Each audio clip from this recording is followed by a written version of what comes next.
It's Friday, September 5th, and this is the Echo Press Newsminute for the week of August 31st through September 6th. I'm Lisa Johnson. Here are the top stories in Wednesday's issue. 3 area students received aviation scholarships totaling more than $30,000 to help them earn their private pilot's licenses. McKenna Glaway, 17, received $12,000. Eloise Hommelbig, 18, received $11,000. And Hunter Myers, 18, received $7,200. Josh Schaefer, the scholarship coordinator for Chapter 702 of the Experimental Aircraft Association, says the James Ray Foundation gave us 75% of the money, and the chapter had to come up with 25% of the money. So we put those packages together. I was super excited about receiving the scholarship, Hommelvig said. I remember waking up at 6 a.m. and looking at my phone, and my eyes were barely awake, and I read the email that said congratulations. Glaway said, I really didn't think I beat the rest of the boys that I was competing against because I was the only girl, but I still got it. I worked pretty hard to get that scholarship, so I was proud of myself. Myers said a huge financial burden was lifted off, and I felt relieved. To receive the scholarship, the applicants must be 15 to 19 years old for glider training, be 16 to 19 years old for powered flight training, possess an FAA medical certificate, possess a student pilot certificate, and begin flight training within 60 days of accepting the award. In the second week of August, the Echo Press ran a column that described a robbery that took place at the First State Bank of Kensington 50 years ago. A man who was present at the robbery spoke about the experience recently in an interview with the Echo Press. Price Score was 21 at the time and just getting ready to start his senior year at NDSU. His father, Palmer Score, was president of the bank, and his mother, Lou, worked there as well. It was shortly before closing, Price told the Echo Press. 10 minutes before we closed, that's when we noticed the car pull up on the corner and saw 2 gentlemen get out wearing full facial masks and wigs and hats. We knew it didn't look right. The bank's vice president, Marvin Andreasen, went to lock the door, but he didn't get there in time. Once the pair of men entered the bank, one of them pulled a gun. It turned out to be not a real big gun, but at the time it looked like a Clint Eastwood-type gun, said Score. The bank had one customer in the lobby, local barber Dave Olson, who was making a deposit. Score said they put the gun in his ribs so he would step aside, and then they kind of waved it at the rest of us.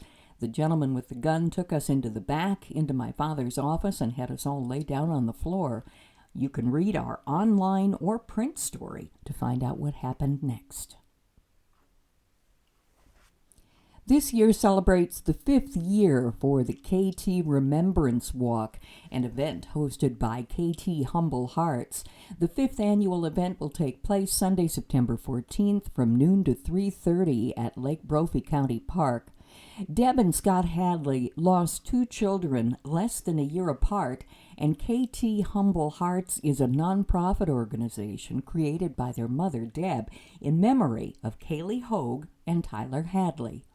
Hogue died of an epileptic seizure in 2013 at the age of 24.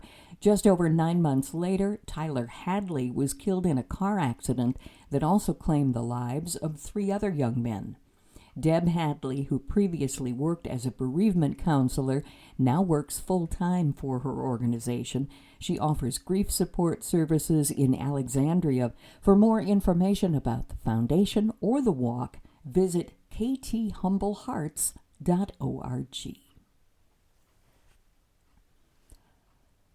More than $59 million in loans to businesses and organizations, more than $84 million in grants, more than 9,000 jobs created or retained, more than 1,200 businesses in Douglas County impacted.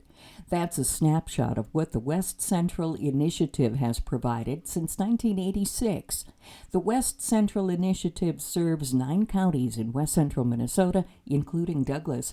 Rebecca Peterson with WCI presented an annual report to the Alexandria City Council August 25th, and also a mock check made out to the city of Alexandria for over $14,200,000. That amount representing the various grants and loans the city has received from the WCI in the past 40 years. West Central Initiative's annual review contained highlights from the 2024 fiscal year. 15 regional business owners collectively secured more than $1 million from WCI's lending program, and giving from WCI reached an all-time high with $4.68 million supporting community-led efforts. In 1969, WCI says about 50% of children walked or biked to school. Today, fewer than 15% do.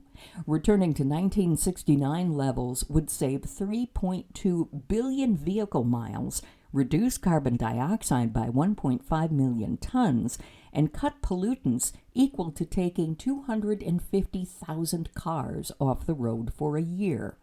WCI secured more than $15 million for projects that make it easier for people to walk and bike.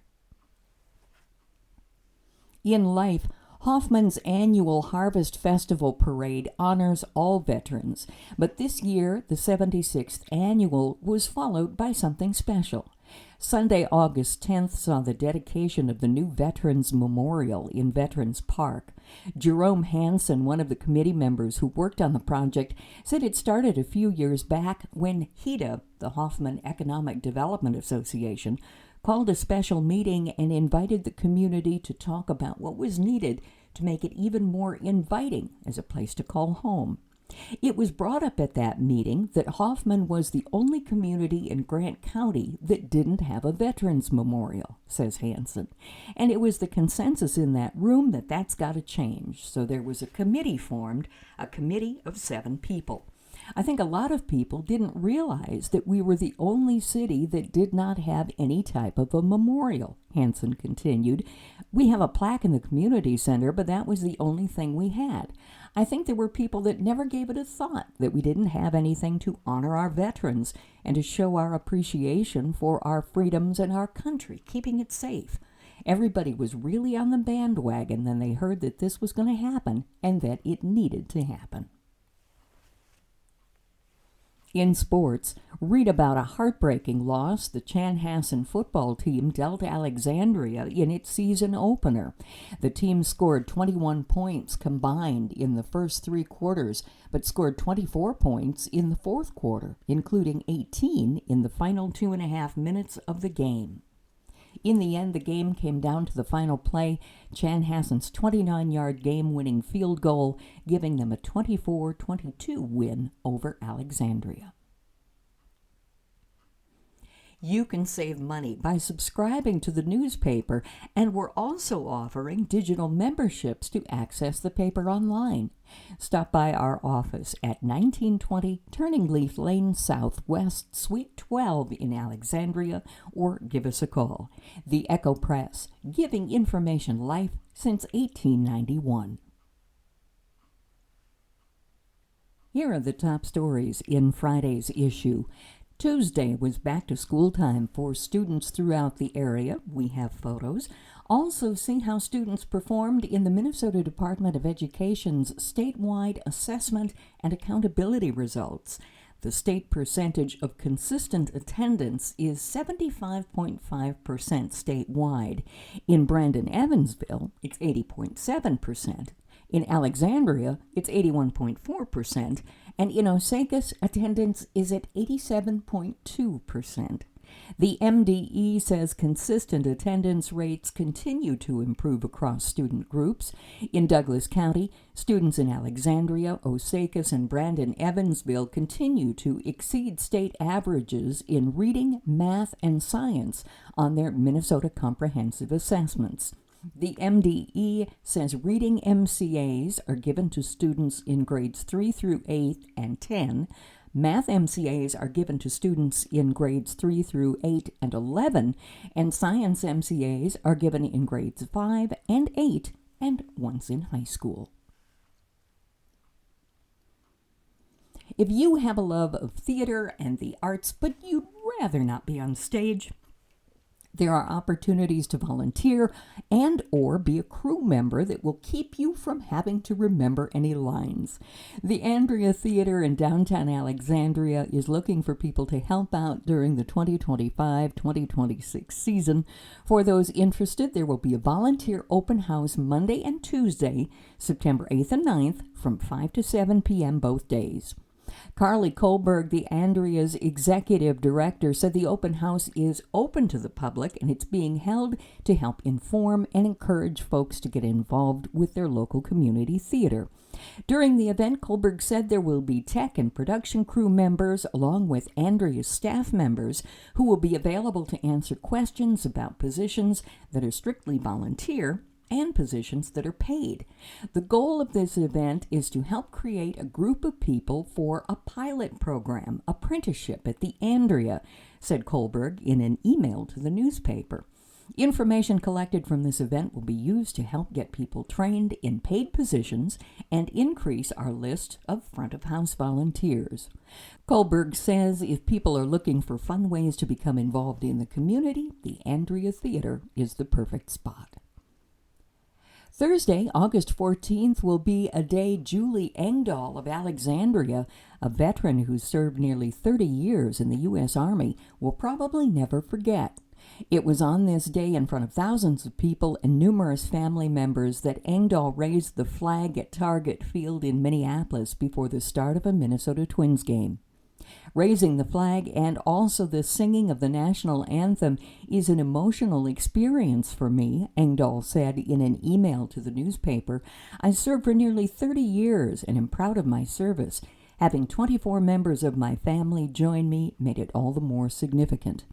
The reality of military service is that much of it happens away from those you love. Having my family share in the experience made it even more special. Engdahl said her sister Jill Kelly was the driving force behind the honor of raising the flag. The process starts with simply filling out a nomination form online, said Engdahl, adding that the Twins organization has been choosing veterans to raise the flag since 2010. Her sister filled it out and submitted it. Engdahl was chosen. Engdahl was deployed as a signal officer for Operation Desert Storm, a Marine terminal officer in support of Operation Iraqi Freedom, and a logistics officer in Afghanistan for Operation Enduring Freedom. In life, read about a new flight simulator that's located in the Belanca building at the Alexandria Airport. At an open house for the simulator, a 6-year-old girl, Allison Fiscus, was asked what she wanted to be when she grows up. She said a pilot and a doctor, and then smiled and said a pilot doctor. The pilot part she's already tried, kind of. She had an opportunity to try a new high-tech flight simulator at On His Wings Mission Aviation at the Alexandria Regional Airport. Fiscus, who was from Montevideo, along with her parents Jake and Caitlin, were at the open house for On His Wings Mission Aviation. On His Wings, founded in 1999 by Dennis and Maria Kahn of Alexandria, is a faith-based flight academy that specializes in accelerated flight training. Although Fiscus isn't quite ready to become a pilot or a doctor, she said the simulator was fun. When asked what it felt like, she said, "I felt us turning, and when we landed, I felt a little bump." In sports, the Alexandria Cardinals boys soccer team edged Sartell 4-3 at home. The Cardinals had a bone to pick with Sartell following a narrow loss overtime during the summer state championship game. With 12 minutes remaining, the Cardinal team was out front 4-3, led and shifted into a more defensive formation to snuff the game out. Defensive efforts by Sawyer Blair and the rest of the Cardinal team would keep the Sartell Sabres out until the clock hit 0.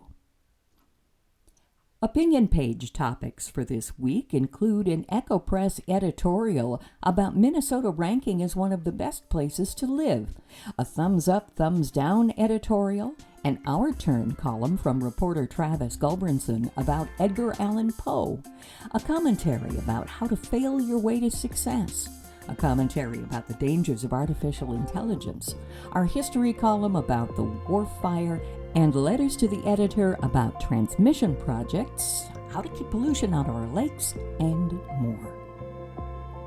I'm Lisa Johnson. This is the Echo Press News Minute for the week of August 31st through September 6th. The Echo Press News Minute is produced by Al Edenloff and Lisa Johnson. The Echo Press, giving information life since 1891.